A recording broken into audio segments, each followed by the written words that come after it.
I am so grateful to be tonight and welcome all of you. Thank you so much for coming to this Money Good Vibes lecture series. The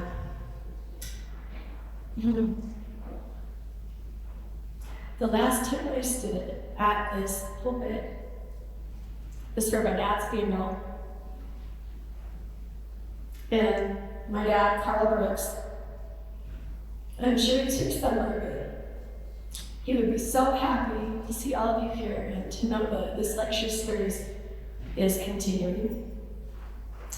Doug Alder also, his wife Elaine Alder, so much so she could be here. If you know anything about the history of the lecture series, you know how much Doug Alder loved this series and how hard he worked to keep this series going for now more than 40 years. So tonight is a special night for the Money Good Vibes lecture series. I'd like to thank Utah Tech University for its ongoing sponsorship.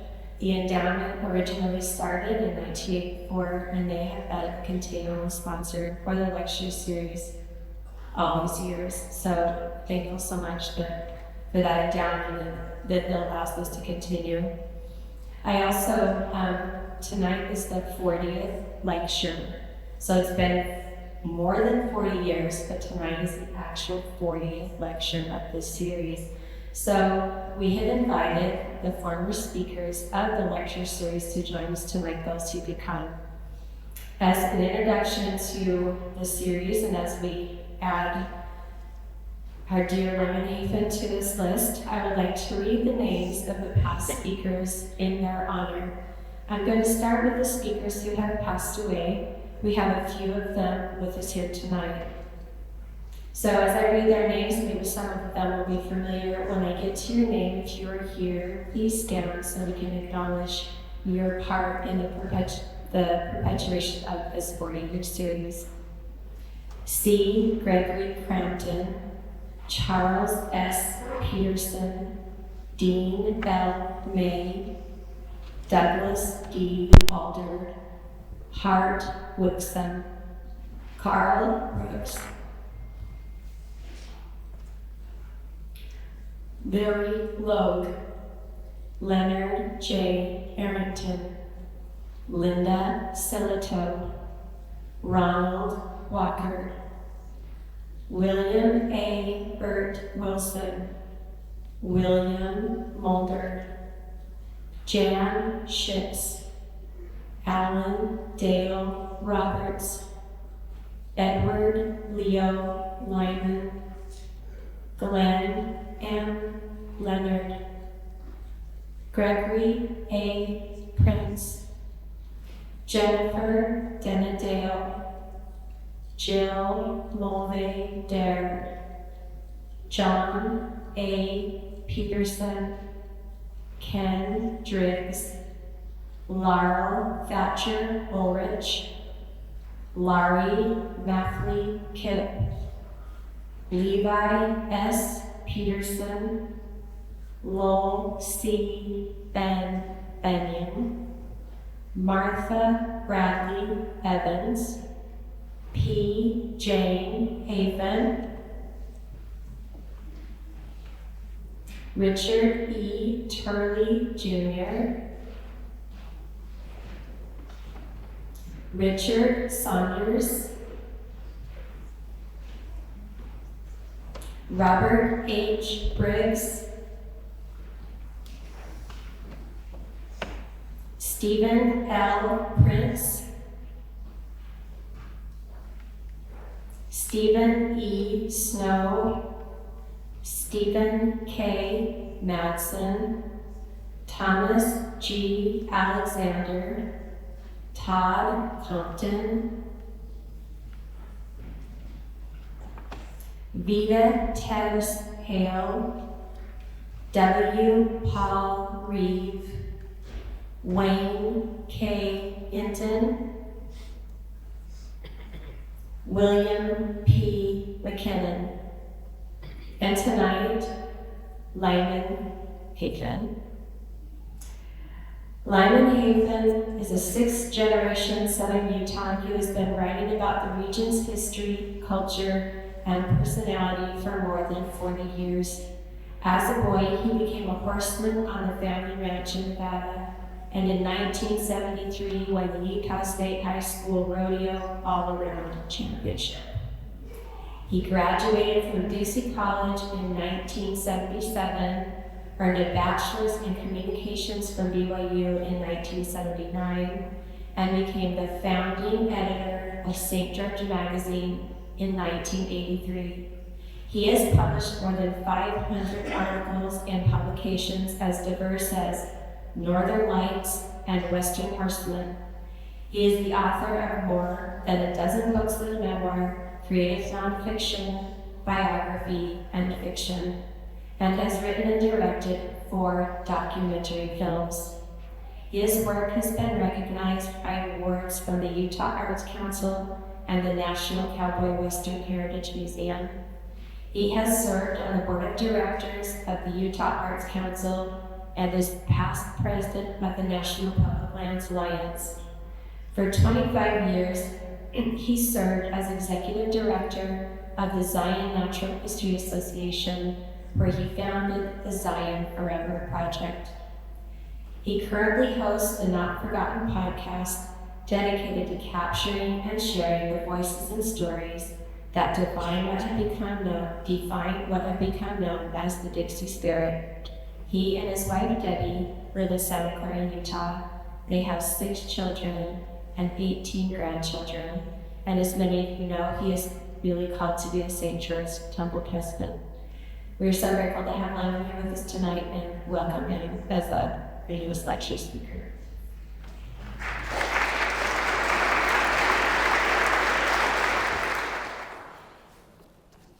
This is humbling to stand here after hearing that list of people all the way back to Gregory Crampton and Chaz Peterson, 2 of my mentors in this town when I was first trying to get going with our St. George magazine back in the early 80s, and all the way through with all of these great people in it. I kind of have a sense of imposter syndrome tonight, standing here before you, because I'm a storyteller. I come out of journalism. My dear boyhood friend Lauren Webb and I grew up, and we became journalists. And I have always looked up to all of these people who are true scholars, who are true academics, who are true historians. And I've never taken the claim or claimed the title of historian because I'm not qualified. I don't have that scholarly rigor and training and professional background that so many of you do. But I do have a deep love for this place and its stories. And I've been able to basically make a living telling them. And I don't for a moment underestimate the honor and the privilege that this is, and also to stand at this pulpit. And I saw how emotional Charlotte got standing here, and I remember being in this congregation at her father's funeral. And I want to tell you right now that I had fully planned and am going to, even before Charlotte shared that, dedicate this talk to Carl Brooks. And I think that when I'm finished, you'll know why. The writer Wallace Stegner said, "If you expose a child to a particular environment at his susceptible time, he will perceive in the shapes of that environment until he dies. In the late 1950s, when I first awoke to my existence and began to perceive the world through the chaotic and colorful shapes of the southern Utah landscape, ours was among the last houses on the southern edge of St. George. From there, it was wide open, broad fields of alfalfa, milo maize, sugar cane, and dew-glazed pastures dotted with grazing dairy cattle filled the space between our house and the river bottoms. I could ride my bike down what is now 7th South to what is now River Road and pedaled effortlessly downhill to the old iron trestle bridge that spanned the Virgin River and marked the border of my known universe. The Virgin's confluence with the Santa Clara River was a little further downstream and less accessible. I remember going there only once as a boy in the truck with my dad. I stood there with my father's hand on my shoulder as he told me this was why our town is here. There would not be a town here if it weren't for the water that so fortunately flowed through our little valley. And it was here where these two streams meet that it all began. The day my dad and I stood at the confluence, you could hear nothing but the soft sigh of the merging waters and the chirping of the birds and the easy rustle of the breeze through the tamarisk. Today, the place is bordered by a sprawling convention center parking lot and the elevated ramps of an I-15 interchange where hundreds of automobiles zoom by every hour. Hardly any of the occupants of those cars possess an inkling of the significance of the place they are passing. They're too busy rushing from here to there to realize that this is where the waters spilling off the southern lip of the Great Basin and the waters originating far to the northeast in the high mountains of the Markegan Plateau join in serene convergence before they cut through a Shinneramp Ridge and roll away through the Mojave Desert toward the sea. There are rocks near this confluence upon which 1,000-year-old etchings are still visible. They're cryptic messages left by ancestral Puebloan people who lived beside the two streams a millennium before my great-great-grandparents arrived here. As a boy, I roamed the nearby Chinle slopes and picked up random shards of their beautifully curved, corrugated, and painted pottery. That's how I first began to understand that people lived here centuries before I was born. Just downstream, where the Virgin River breaks through the Shinneramp Ridge and flows out from under the freeway bridge north of Bloomington, is another message on a rock high above the stream. This one was etched by a lonely 19-year-old boy whose family had settled in the late 1850s near the place where the two streams meet. He most likely spent several Sunday afternoons chipping away at his legacy high on the cliff above the farm where he spent the other 6 back-breaking days of his week.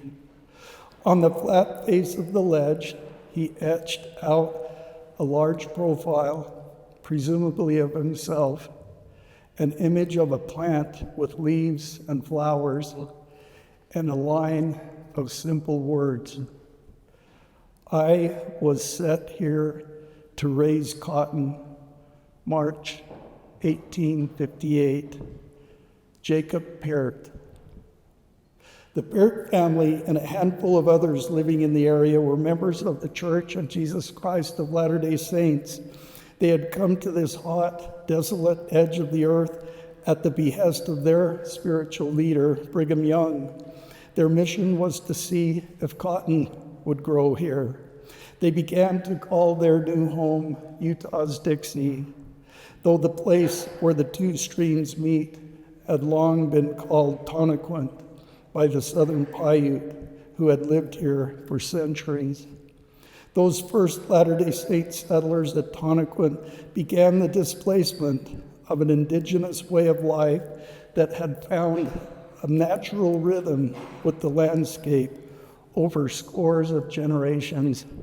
They blazed the way for a full company of colonists who heeded Brigham Young's call late in 1861, leaving their verdant farms behind in northern Utah and trekking to the desert of Dixie to make a town.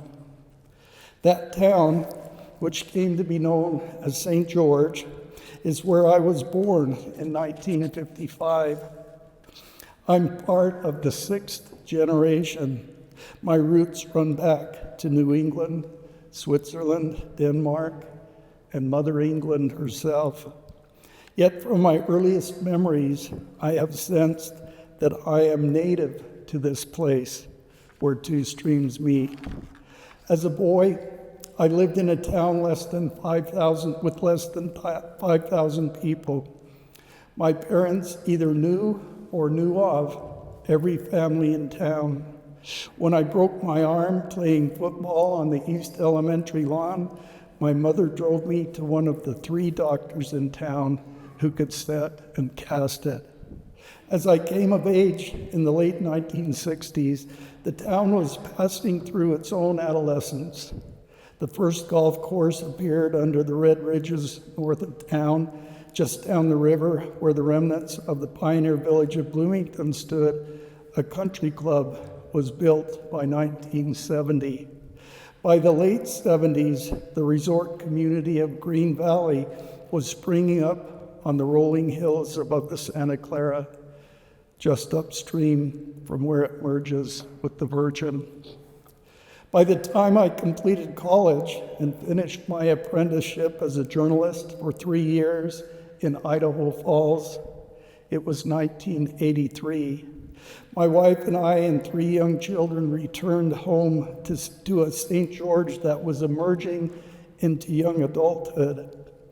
I became founding editor of St. George Magazine, a publication dedicated to promoting all that was wonderful about this place, inviting the world to move here. And move here they did. Through the 80s and early 90s, the second home market boomed in St. George. Golf courses continued to miraculously appear where rolling alkaline slopes of sagebrush and creosote had baked in the blistering breeze for centuries. By the time I became a grandfather, there were more than 300 doctors in town who could set and cast a little boy's broken arm. And the population of the greater St. George area was pushing 150,000. The other day, I walked along the bike path that parallels the Virgin River. I strolled past the Dixie Convention Center and on across the iron walking bridge that traverses the Santa Clara River near where it flows into the Virgin. I trudged out through the sand and brush and made my way to a spot near the confluence.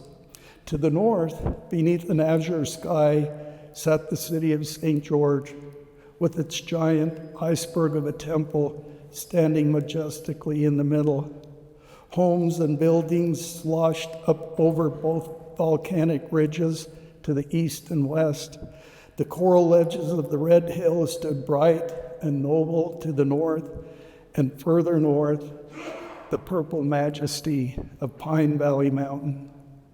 Off to the northeast, on the other side of the Black Ridge, I could see the tip of Shinabkai, the mountain of God, thrust skyward along the edge of the Virgin Anticline. Shinabkai is a sacred place to the Southern Paiute, as sacred to them as the Snow White Temple is to me. Further on, I saw the west ledges of Zion Canyon shimmering in the distance. Zion's West Temple stood firm and splendid, in perfect symmetry on the skyline. Even further north, I saw the red, almost unfathomably red fingers of Kolob canyons beneath the skyline of Kolob Mountain itself.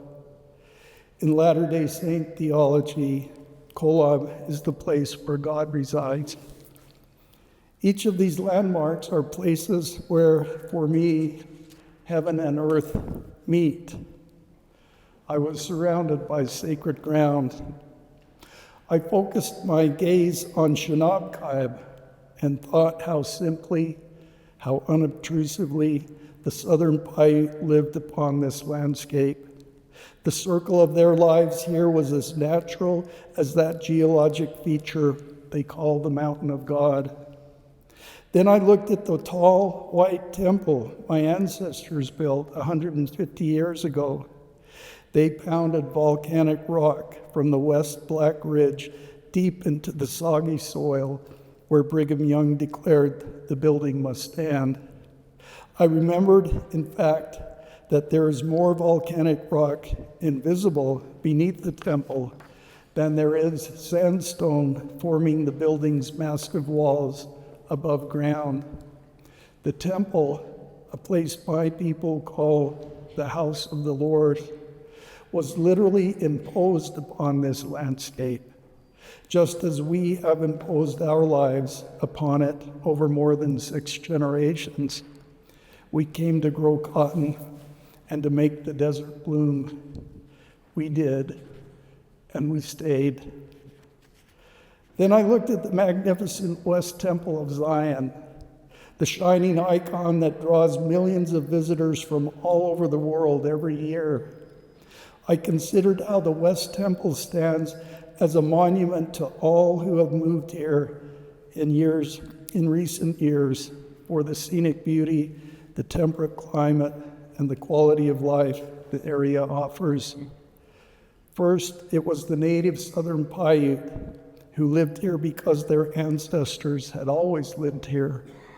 Then it was my people who came because their faith in a man they deemed a prophet of God compelled them to come. Then, more recently, people from everywhere began to move here because they chose to.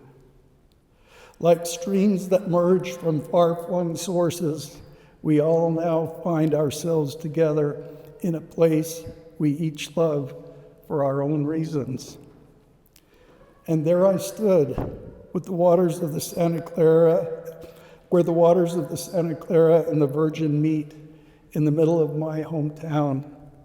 It is here, I thought, as I gazed all around, that the story of my town begins. It is here where everything comes together. For me, this is the place where actual history and remembered experience merge, where story and place connect, where fact and myth become seamless, where landscape and memory flow gently into one. My 93-year-old father is not here tonight. I was hoping he could be, but thankfully he'll be able to see and hear this. If you grow up in a small town like I did, and if your father tells stories with the intensity of spirit that mine did, you will be overwhelmed by a sense of place.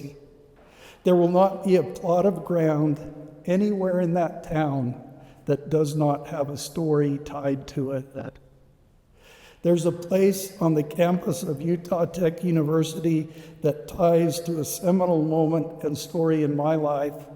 It occurred on the day I graduated from Dixie College in May of 1977. Again, it was my father who orchestrated this story. After the graduation ceremony, Dad saw an opportunity. An elderly woman stood outside the north door of the college gym. Dad guided me toward her, addressed her with an unusual degree of respect, then introduced me to the woman named Juanita Brooks. I knew she was someone important, but I had no clue at the time just how important, or how important it was that my father would make that moment possible. We spoke only a few words to each other that day. I never saw her again, and I have come to understand how blessed I am to be able to say I met her. In the years since, I've read the work of Juanita Brooks with a sense of respect, admiration, and appreciation, and with the desire to somehow tell the stories of this place with even a fraction of the integrity, artistry, and compassion that she did. I never had Juanita Brooks as a teacher. My dad did, in that building right there on the corner. But she has taught me many things about telling a story. For me, a place is not a place without a story. And a story is not a story without a place. I remember lying in the warm covers of my bed as a little boy, the words of the classic fairy tales floating over me like mythic clouds. Even then, I wanted to know where they took place, needed to know in order to validate them as stories. I knew it was somewhere far away, but most importantly, I knew it was somewhere. Finally, a half century after first hearing the words, "Once upon a time," I stood in the Black Forest of Germany, in places where many of those tales had their genesis. I'm haunted by place. There is another place on the campus of Utah Tech University that looms large in the story of my life. It is a particular office in the administration building where I had several early morning visits with Juanita Brooks' son, Carl. I was a student struggling to graduate from Dixie College and grappling with questions about what to do with my life. Carl Brooks was a vice president of the college. He somehow found the time to talk to me, encourage me, point me in a good direction, and pull some strings to get me graduated and on my way to the next chapter of my life. When I finally finished my education and my apprenticeship as a journalist and moved back to St. George with my young family, Carl Brooks was mayor of the city. He was the first to champion my work as a writer. His encouragement lifted me to a higher level and opened my vision to loftier horizons.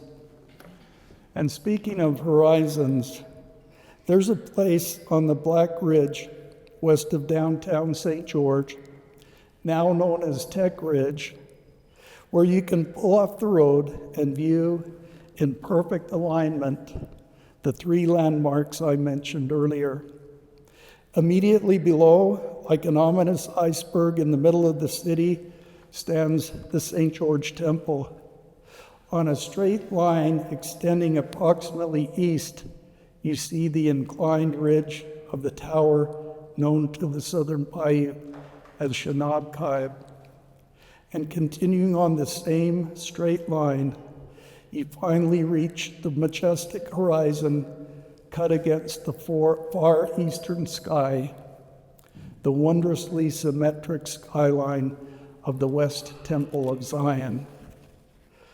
Over the past 40 years, I've grappled with the concept called a sense of place.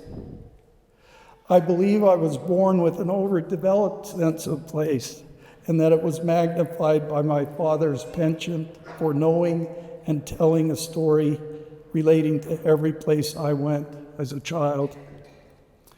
Wallace Stegner, who was a contemporary and an admirer of Juanita Brooks, said, A place is not a place until people have been in it, have grown up in it, lived in it, known it, died in it, have both experienced and shaped it as individuals, families, neighborhoods, and communities over more than one generation.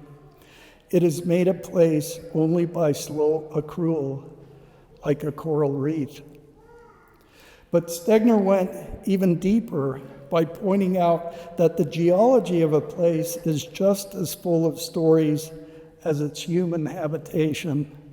From that spot on the West Black Ridge above St. George, one can read a geologic story that goes all the way back to the Jurassic. There were myriad epochs of deposition, erosion, of the workings of water, rock, and time, before this place became the chaotic mass of confused landscape that Parley P. Pratt described here in 1850. Pratt saw a place lying in inconceivable confusion, a country in ruins, dissolved by the peltings of storms of the ages, turned inside out, upside down by terrible convulsions in some former age. For me, in the context of the three features I'm addressing here, the West Temple of Zion represents the creation, which is where the concept of place begins. Years ago, after hiking across the Virgin River and up the West Rim Trail in Zion Canyon, I expressed the experience in these words.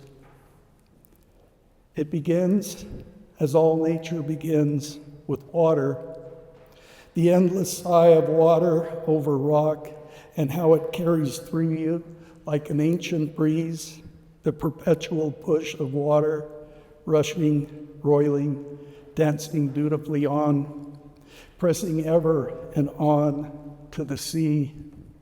We owe this beauty, as we owe all life, to water, rippling clear as sunshot glass over rounded stones, amber and pink, slogging muddy brown and flashing white, as grain by grain it carries away the canyon's core. Water over rock, over wind-formed dunes laid down in epochs past, solidified, slotted, lifted, cut by water. And what have rock and water wrought? This canyon. Water, rock, and time. Time above, time below, time laid down in the tiny grains of sand your shoulder brushes as you journey up the trail, drawing near to the skyline with each mortal breath, nearer to the clouds with each millennial step. Stop a moment. Stop along the Slick Rock Trail. A moment, a minute, and try to come to terms with how it all came to be. How the sculptor's tools, water, rock, and time left behind, the rim rising in soft relief, walls and ledges and ridges towering and plunging in a random order, so artful the heart has no choice but to race. And that minute, that 60 seconds, what is it? Time. And why time? Could it be, as Einstein said, so that everything does not happen at once? What is a minute in this shadowy deep where the river rolls endlessly on? What is a moment among these castles in the clouds where a millennium is but a heartbeat, where forever is now? From the West Temple of Zion, we come to Shinabkai, a handsome, magnificent natural monument gaping up from the desert floor on a majestic incline toward heaven. If the West Temple represents the creation, even Eden, then for me, Shinabkai represents the fall, the lone and dreary world where time and story and the story of mankind commence, where our story begins to grow from place. Again, Wallace Stegner has put it to words. He said, "No place is a place until things that have happened in it are remembered in history. Ballads, yarns, legends, or monuments. Fictions serve as well as facts." Barry Lopez, another favorite writer of mine, said, "When we come to a place, we need to withhold our judgments and restrain our reactions until we come to know it deeply, until we have immersed ourselves in its history to a level where we have achieved a deep sense of place." We come to know a place by learning its stories. And a character in one of Lopez's stories speaks a line that has resonated in my heart for more than 40 years, where he said, "Everything is held together by stories. That is all that is holding us together, stories and compassion." Which brings me to that glorious iceberg in the desert, the St. George Temple of the Church of Jesus Christ of Latter-day Saints. It stands monumental and majestic in the middle of the city. It embodies for me the sacred stories that define my purpose here on earth and what I can become. Story grows from place, and from story we draw purpose. West Temple, Shinabkai, the Latter-day Saint Temple, all three are places where, for me, heaven and earth meet. They're places from which I draw a sense of place, a sense of story, and a sense of purpose. It's not my intent here to share my religious beliefs or the deep and sacred convictions that define my purpose on earth. I only wish to share how a sense of place and a sense of story have combined to form the sense of purpose in my life and in my vocation as a writer. I believe the concepts I'm sharing here can fit within the framework of anyone's place, anyone's philosophy or belief system or faith tradition. Whether Juanita Brooks thought of these concepts in these terms, I don't know. What I do know is they are concepts I began to learn from her. Over the years, Juanita Brooks and other writers like Wallace Stegner and Barry Lopez and Wendell Berry have added to my subtle understanding of how place, story, and purpose progressively grow from each other. The writer Wendell Berry said, "If you don't know where you are, you don't know who you are." And it was Barry Lopez who first introduced me to a concept I've always felt, but had never been able to define.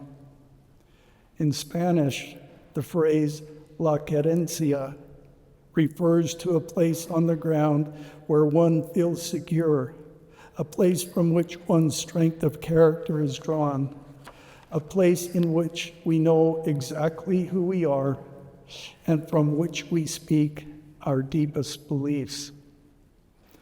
The term comes from the Spanish verb querer, which means to want, to desire, and to love. This past December, my 94-year-old mother suffered a stroke. Only 3 months earlier, we had moved her and my 93-year-old dad from their home of 70 years. It was the house I grew up in, literally in the shadow of the St. George Temple. It was a hard thing for Mom to move. Her querencia was in that home. She had lovingly raised her 4 children there. Her memories, her stories, her security, and strength of character were there. But it finally became necessary to move Mom and Dad to a new house designed for the accessibility they needed in the final years of their lives. After a few days in the ICU, it became clear Mom would not be with us much longer. She told us in no uncertain terms, "I'm going home." She wanted to go home to the house where she had lived all those wonderful years. Sadly, we couldn't take her back there, but she and we knew what going home meant. We took her back to her new home in St. George, and within a few days, she had gone home. When we sold the old house on 600 South, I knew it wouldn't be easy, but I didn't have a clue how hard it would be. There was plenty of help with the physical part of it. It was the emotional part that took nearly everything out of me. I was there alone the day I carried the last precious items out the door of that house. I walked back in for one last look. I was so exhausted I collapsed on the kitchen floor. After a moment, my eyes focused on the old linoleum, and I realized I was sitting in the spot where the kitchen table had stood for 7 decades. The 4 marks of its feet were distinctly impressed in the linoleum around me. That was when it rushed over me like a warm wave. With my back leaning against the wall and my knees drawn up to my chest, I had found my querencia in the very moment that I was losing it. After 70 years, that house sat empty, and there I sat, empty, on the empty floor where the kitchen table stood, where Mom served us morning, noon, and night, where on special mornings we turned the backs of our chairs to the table and knelt on that hard floor and pressed our elbows on the hard seats of the chairs, hands reverently clasped beneath our chins, and Mom or Dad prayed with gratitude and petitioned heaven for our needs, and we pulled ourselves up to waffles or oatmeal. Later in the day, we came back to that table for bologna sandwiches, celery sticks, carrots, and at day's end, venison steaks and green Jell-O speckled with cottage cheese. All of it comfort food, served with words of comfort, words of caution, and you left that table full. And every day you returned to it again, empty, to be filled again. From where I sat on the floor that day, it was just 3 or 4 steps to the bedroom, where as a little boy, I lay on the top bunk with my transistor radio tucked under my pillow, and up through the feathers came the pure honey tones of Vin Scully's voice, streaming warm and smooth across my dozing dreams, and the crack of the bat in the dark night of that very room, now alive with the roar from Chavez Ravine, and Colfax has struck out one more batter, and maybe now I can go to sleep. And all those nights as I lay in bed, covertly listening to Mom and Dad talking softly at the kitchen table. One time they talked of moving, and I couldn't bear the thought of it. Moving from this house where I was safe and sheltered from any threat from the Russians, and just a hop, skip, and a jump from my friend's house where they too were safe and sheltered and ready to play at a knock on the door. We never moved, and I always returned to that table, empty, to be filled again, with something to eat and with something to build my courage and confidence. I came home to that table every day after school, sometimes to the heavenly aroma, even before I opened the front door, of cinnamon rolls fresh from the oven. And on the TV screen, the grainy face of Walter Cronkite flickered through the gray, buzzing haze as he delivered the week's Vietnam death count. After that first football game up the street at the Sun Bowl, I sat right here at the kitchen table across from Dad, my uniform grass-stained and reddened, and told him football was not for me. That if I was going to get busted up, I'd rather ride broncs and bulls, because at least it was over in 8 seconds. And you didn't have to go back in again and again and get pounded again and again. And right here at this table, I saw in his eyes he was proud of me, and he would go with me wherever I might dream of going. And right there in the doorway to the front room is where Mom stood on a winter's Sunday evening when I was 8 years old. She could not step into the room, but peered through the doorway aghast. Dad was lying on the couch. My sister and I had sat frozen on the floor in the middle of the room, stunned, spellbound by the fuzzy images of 4 mop-headed boys on the screen of our TV. New and thrilling and beguiling sounds filled that room and carried into this kitchen. The beat and the harmonies and the enchanting words were completely and utterly fresh, as if those boys who needed a haircut had just landed from another planet. And Mom, there in the doorway from the kitchen, could not allow herself to enter the room, could only gasp the words she often reverted to in these situations. What is this world coming to? That's there. She could not come to terms with what was happening in that transformational moment. Oh, Ed Sullivan, what have you wrought upon this house? How could you unleash such as this into our hallowed front room? She was beside herself.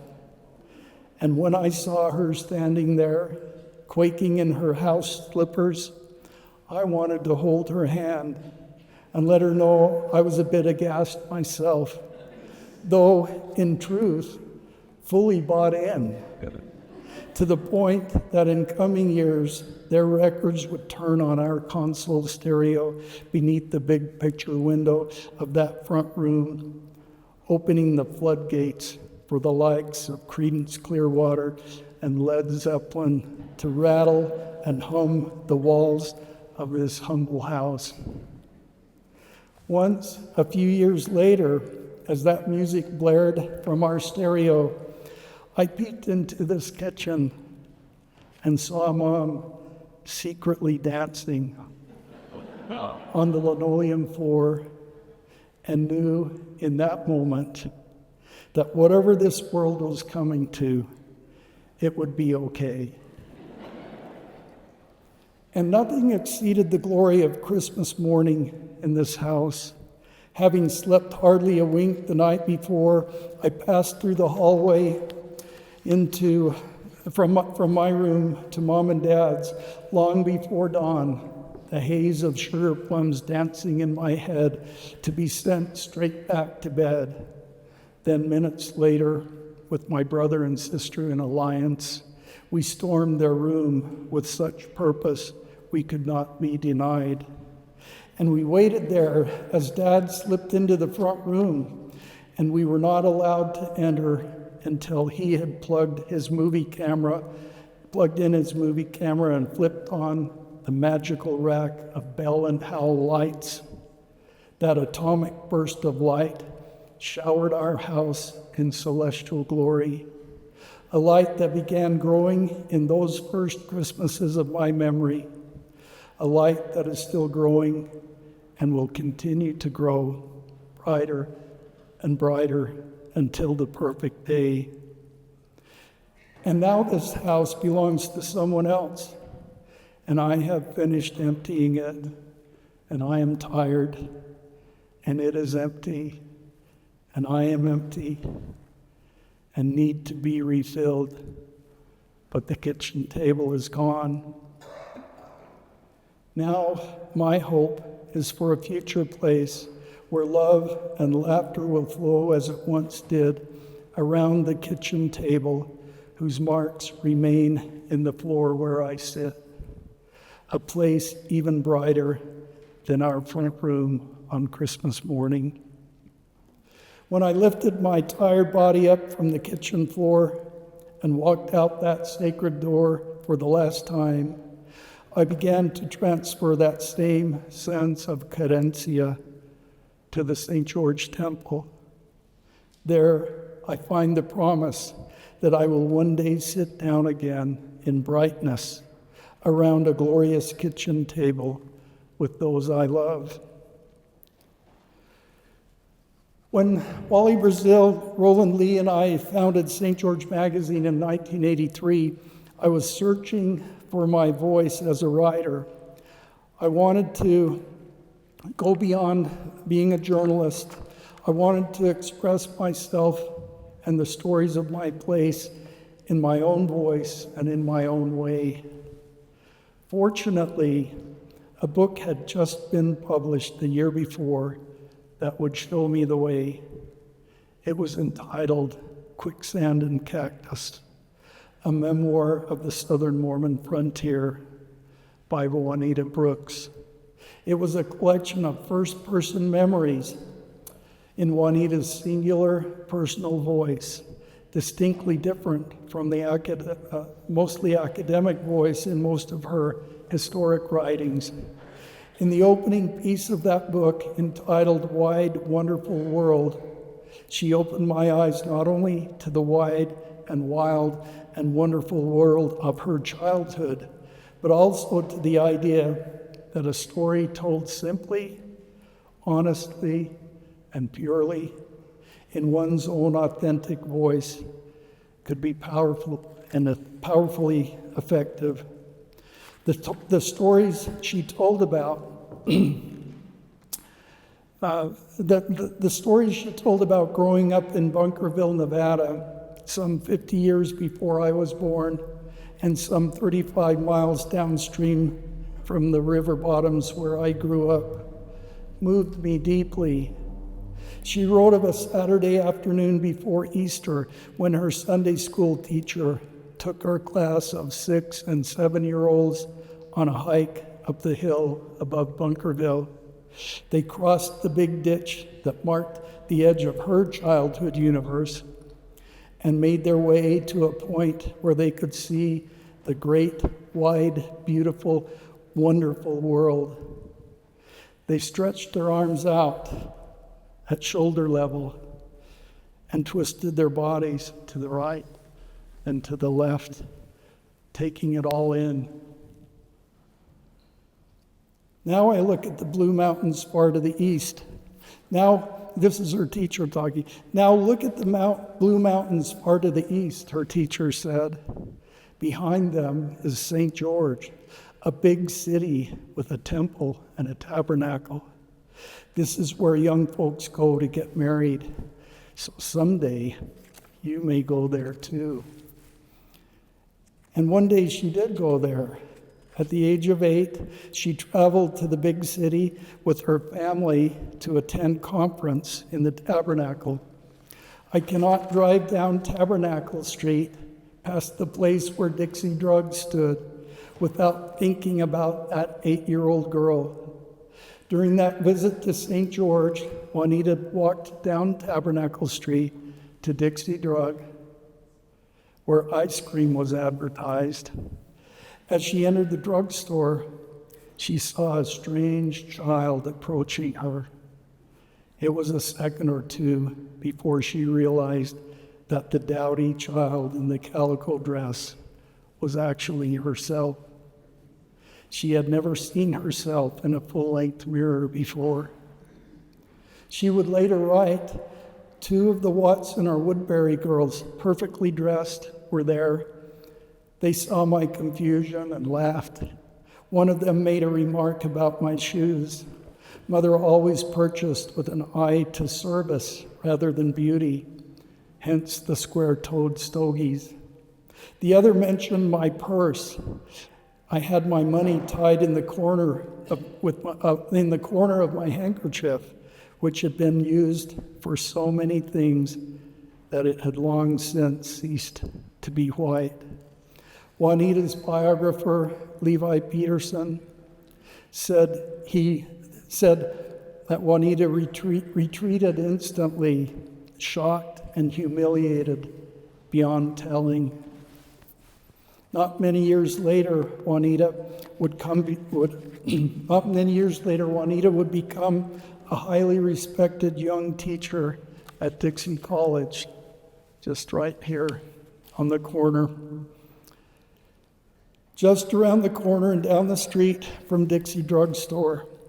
By then, I doubt she ever felt intimidated again about entering Dixie Drug at any time for any reason. And I can never drive past the old Dixie College building without thinking about another seminal moment in Juanita's life. My grandfather, Arthur K. Hafen, taught on the faculty with Juanita Brooks through the 1920s, 30s, 40s, and 50s. In fact, you might say the two of them pretty much constituted the school's humanities department. In a chapter entitled "To Columbia" in her book, Quicksand and Cactus, Juanita tells a story that not only helped define her purpose and career as a writer, but also illustrated what my grandfather was up against as a professor, a writer himself, and father of an ever-growing family.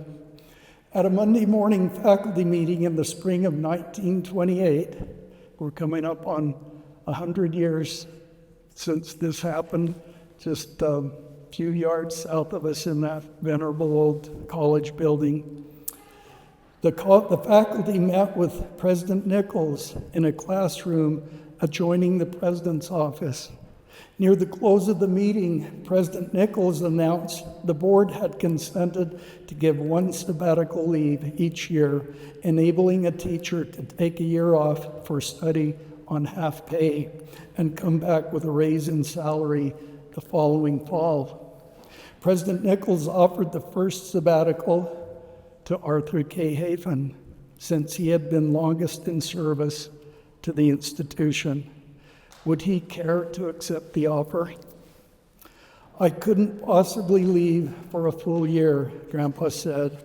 "My family is large. I cannot take them, and I cannot leave them. The older boys are at an age where it's hard for my wife to manage them, and her health is poor." There's a lot more in that sentence than those few words say. President Nichols then made the offer to H.L. Reed, who declined for the same reason. One or two others were named, but each only shook his head. Then President Nichols turned to the recently widowed young teacher, then known as Juanita Pulsifer. "Don't look at me," she said. "I'll take it so quick it'll make your head swim." And take it she did. The next fall, she enrolled at Columbia University. Imagine, Bunkerville, St. George, New York City, where her horizons broadened and her confidence solidified, and she embarked on a writing career that made her nationally famous.